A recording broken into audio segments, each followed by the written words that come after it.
বন্ধুরা, তীব্র দাবদাহ চলছে। আর এই তীব্র দাবদাহের মধ্যে কিন্তু ছাদ বাগানে গাছের অবস্থা কিন্তু ভীষণই খারাপ হয়ে যাচ্ছে। তো শুধু আমার নয়, আপনাদের সকলের অবস্থাই কিন্তু একই রকম রয়েছে। তো এই কড়া তীব্র দাবদাহ থেকে গাছগুলিকে বাঁচিয়ে তোলার জন্য আমাদের তো কিছু করতে হবে। তার জন্য আজকের এই ভিডিওটি, তো পুরো ভিডিওটি স্কিপ না করে দেখতে থাকুন, কারণ আমরা আজকে আপনাদেরকে জানিয়ে দেবো যে এই তীব্র দাবদাহে গাছগুলিকে বাঁচিয়ে রাখার জন্য কি কি কাজ করবেন, কোন কোন গাছ আপনারা বাইরে রাখতে পারবেন, কোন কোন গাছ আপনারা শেডের নিচে রাখতে পারবেন। এই সমস্ত বিষয় নিয়ে আজকের বিস্তারিত আলোচনা, তো পুরো ভিডিওটি স্কিপ না করে দেখতে থাকুন। বন্ধুরা, প্রথম যে কথাটি বলবো সেটা হচ্ছে, যে সমস্ত গাছগুলি 6 ইঞ্চি থেকে উপরে, 6 ইঞ্চি, 10 ইঞ্চি, 12 ইঞ্চি বড় মাপের টবে রয়েছে, সেই সমস্ত গাছগুলিকে আপনারা সরাসরি খোলা আকাশের নিচে রাখতে পারেন, তাতে কোনো রকম কোনো সমস্যা হবে না। কারণ সেই সমস্ত টবে মাটির পরিমাণ অনেক বেশি রয়েছে, তার ফলে কিন্তু জল যদি আপনারা সকালে ব্যবহার করেন বিকেল পর্যন্ত চলে যাবে। কিন্তু বিষয়টা হচ্ছে, যে সমস্ত টবগুলি 6 ইঞ্চি থেকে নিচে বা 4 ইঞ্চি, 5 ইঞ্চি, ঠিক আছে, 3 ইঞ্চি, 2 ইঞ্চি, 1 ইঞ্চি, এই সমস্ত ছোট ছোট টবের মধ্যে রয়েছে, সেই সমস্ত গাছগুলি কিন্তু আপনারা খুব একটা রোদে রাখবেন না। সেই সমস্ত টবগুলিকে আপনারা একটা ছায়া জায়গাতে নিয়ে আসুন, বা আপনার যদি ছাদ বাগানে শেড থাকে তাহলে শেডের নিচে নিয়ে আসুন। যদি শেড না থাকে কোনো গাছের ছায়াতে, বা আপনি যদি সেটাও না পান, তাহলে আপনার সম্পূর্ণ নিচের বেলকনিতে নিয়ে যান বা বারান্দায় নিয়ে চলে যান, যেখানে আপনার রোদটা খুব কম লাগে, সেরকম জায়গা আপনারা এই সমস্ত টবগুলিকে রেখে দিন। তাহলে কিন্তু গাছগুলো অনেক ভালো থাকবে। 2 নম্বর যে বিষয়টি রয়েছে সেটা হচ্ছে গাছের জল দেওয়া। এই সময় কিন্তু অবশ্যই আপনারা গাছে সকালে একবার জল দেবেন এবং বিকেলে একবার জল দেবেন। এই দুবার জল দেওয়ার ক্ষেত্রেও কিন্তু আপনাকে মেনটেন করতে হবে। যে সমস্ত গাছগুলিতে গোড়া অলরেডি ভেজা রয়েছে সেই সমস্ত গাছে বারবার করে জল কিন্তু প্রয়োগ করবে না, তার ফলে কিন্তু গাছ কিন্তু নষ্ট হয়ে যেতে পারে, রুট। তারপরে কিন্তু আরেকটি বিষয় রয়েছে, যে সমস্ত টবগুলি ছোট রয়েছে তাদের কিন্তু জল দেওয়ার সঙ্গে সঙ্গে শুকিয়ে যায়, তাই সেই সমস্ত টবগুলিতে কিন্তু বারবার আপনাকে জল ব্যবহার করতে হবে।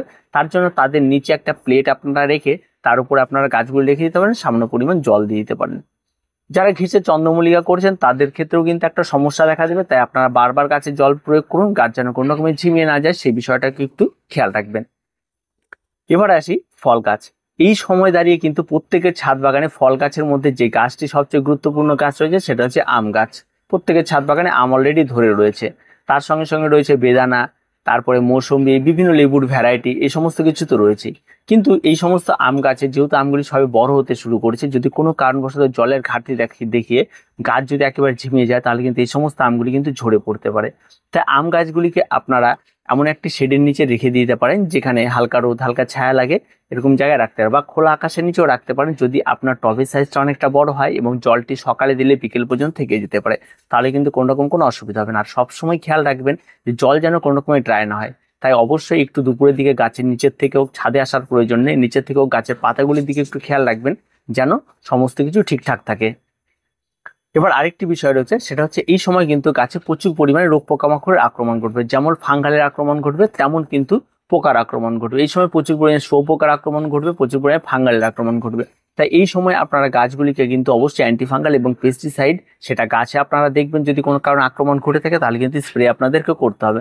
এটা কিন্তু মাস্ট আপনাদেরকে করতেই হবে, তা নাহলে কিন্তু এই সময় কিন্তু এই রোদের মধ্যে যদি এই সমস্ত গাছে আক্রমণ ঘটে যায় তাহলে কিন্তু গাছে ইমিউনিটি পাওয়ারটা অনেকটা কমে যায়, আর কিন্তু তাদের বাঁচিয়ে রাখাটা কিন্তু অসম্ভব হয়ে পড়ে। তো অবশ্যই আপনারা এই সমস্ত কাজগুলিকে করে ফেলুন।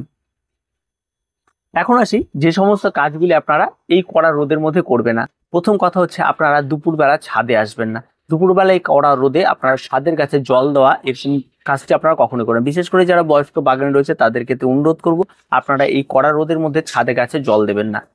2 নম্বর রয়েছে যে বিষয়টি, সেটা হচ্ছে আপনাদের এই সময় কোনো গাছ রিপোর্ট করা, গাছ লাগানো এবং নতুন গাছ ক্রয় করে আনা এবং তাদেরকে আবার লাগানো, এই সমস্ত গাছ লাগানোর বিষয় থেকে একটু বিরত থাকুন। যখনই দেখবেন একটা বৃষ্টি হবে, তারপর দেখবেন ওয়েদার অনেকটাই চেঞ্জ হয়ে যাবে, তারপর আপনারা গাছ লাগানোর অনেক সময় পাবেন।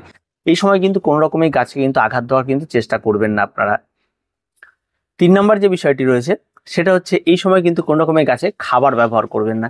এই সময় আপনার মনে হতে পারে গাছে একটু সার ব্যবহার করি, একটু লিকুইড খাবার ব্যবহার করি, বা অন্য কিছু ব্যবহার করি, এই সমস্ত কোনো কিছু এই সময় অন্তত ব্যবহার করবেন না। এই কড়া তীব্র দাবদাহে কিন্তু গাছে খাবার কিন্তু বিরত থাকুন, বা লিকুইড খাবার হোক, যে তরল খাবার হচ্ছে, খোল জল রয়েছে বা সবজি পচা জল রয়েছে, এই সমস্ত খাবার থেকে একটু বিরত থাকুন।